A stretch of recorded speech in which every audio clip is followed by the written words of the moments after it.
Why are times not stored up by Shaddai? And why do those who know him not see his days? Some remove the boundary stones, they steal flocks and pasture them. They drive away the orphan's donkey and take the widow's ox as a pledge.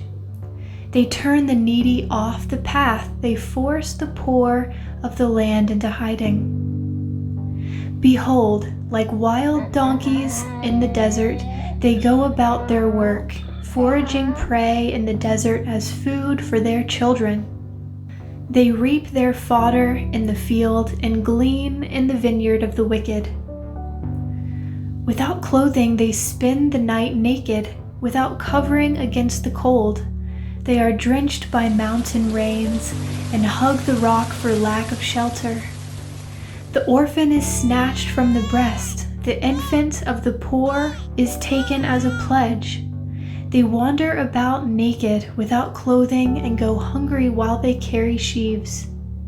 They press oil between the terraces. They tread wine presses, but are thirsty. From the city men groan, and the souls of the wounded cry out. Yet God charges no one with folly.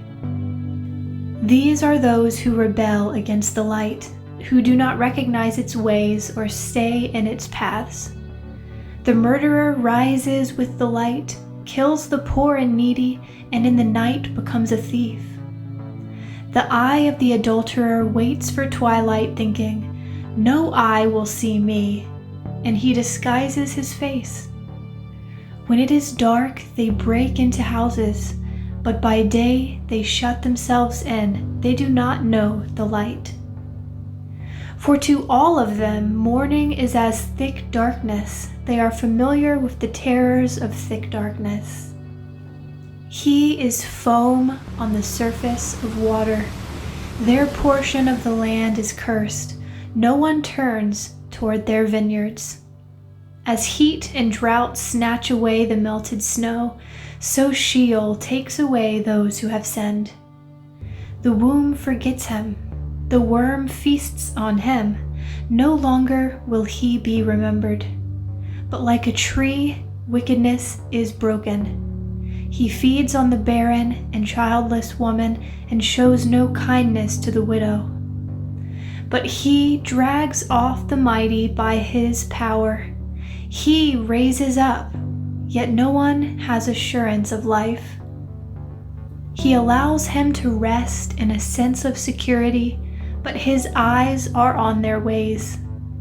They are exalted for a little while, and then they are gone. They are brought low and gathered up like all others. They are like heads of grain, they wither. Now, if it is not so, who can prove me a liar and reduce my speech to nothing?